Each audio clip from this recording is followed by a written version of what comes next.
terme de 4 jours de congrès. Et il y a une chose qui est très marquante et qui traduit bien l'évolution de la recherche dans notre domaine. C'est que je me souviens, il y a 3 ans, on avait vu cette vidéo extraordinaire de la première thérapie génique dans la myotrophie spinale infantile avec des enfants qui se mettent à marcher. Ça nous avait beaucoup marqué et en même temps, c'était le fruit d'années et d'années de travail. Et maintenant, je ne dis pas que ces vidéos deviennent presque de la routine, mais c'est en train de se multiplier. Donc on a un congrès qui est, et que d'ailleurs tous les membres, tous les congressistes qui sont là, tous les scientifiques qui sont réunis ici mettent l'accent là-dessus. Il y a un équilibre entre la recherche fondamentale, il y a toujours besoin de continuer la recherche fondamentale, comprendre comment le muscle se forme, comment il dégénère, comment il régénère, comment les neurones moteurs survivent, comment ils fonctionnent, et le lien avec les maladies. Et le fait qu'un muscle normal, un muscle malade, un muscle qui est entraîné partagent des mécanismes communs sur lesquels on va pouvoir agir, ça c'est une recherche qui doit se poursuivre et qui est très importante. Et c'est un des rares congrès dans ce domaine qui réunit la recherche fondamentale et la recherche appliquée, les essais cliniques. Et on a vu pendant ces quelques jours une profusion d'essais cliniques menés par des équipes académiques, par des industriels, parce que l'industrie maintenant rentre aussi dans ce monde-là. Ça montre bien qu'on rentre dans l'ère du médicament. Et on a vu des vidéos.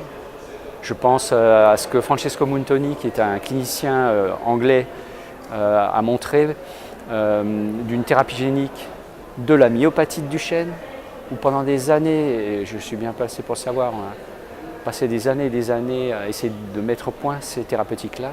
Elles sont en train d'arriver. On a pu faire le point sur les premiers patients qui en sont traités depuis maintenant 9 mois par une thérapie génique et qui change vraiment la donne pour ces enfants-là.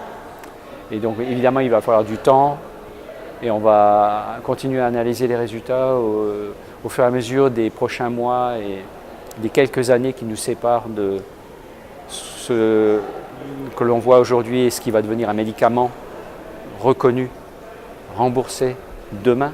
Et quand je dis demain, c'est même pas un mot qui est exagéré.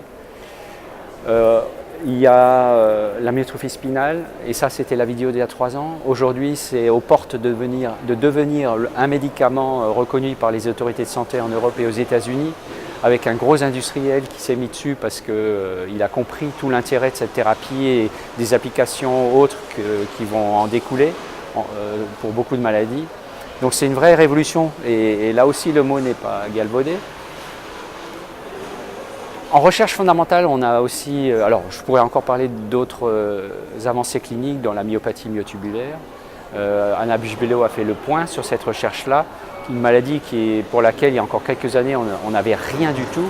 Et aujourd'hui c'est en essai clinique avec une thérapie génique qui a été mise au point par Généton et qui donne des résultats vraiment très très spectaculaires.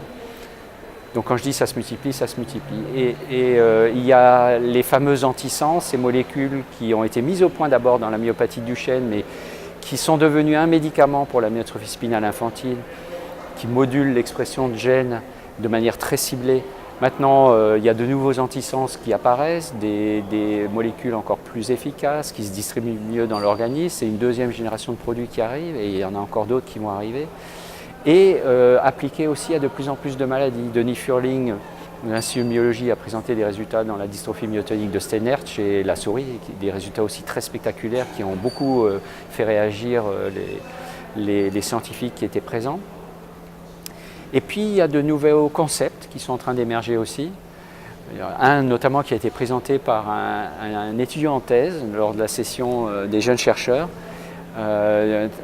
issu du laboratoire de Pascal Maire, soutenu par le Téléthon, travaillant sur la dystrophie myotonique de Steinert, et qui a montré qu'il existait ce qu'on appelle l'épissage, c'est un mécanisme qui permet de passer du gène, de l'ARN à la protéine, Et l'épissage, on pensait qu'il était réservé aux séquences codantes du génome, mais en fait, on se rend compte qu'il intervient aussi dans les parties non codantes du génome, qui représentent quand même 98,5% de notre ADN. Et donc là, on a un champ qui est en train de s'ouvrir sur, on ne sait pas, peut-être énormément de choses. Et donc ça, c'est que le début d'une nouvelle ère. Et ce congrès, c'était l'occasion un peu de faire se rencontrer la recherche fondamentale, la recherche appliquée, des chercheurs du monde entier, 35 pays différents. Et 800 congressistes qui ont vraiment participé de manière très active à ce congrès. C'est aussi l'occasion évidemment de se rencontrer, de discuter de futures collaborations, parce que c'est fait pour ça aussi les congrès. Ça se passe beaucoup en dehors des amphithéâtres et des petites salles dans lesquelles se passent certaines sessions.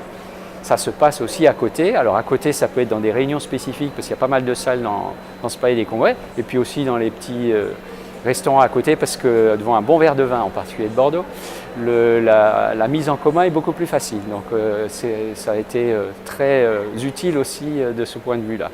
Et il n'y a pas à douter que beaucoup de collaborations internationales auront vu le jour ici.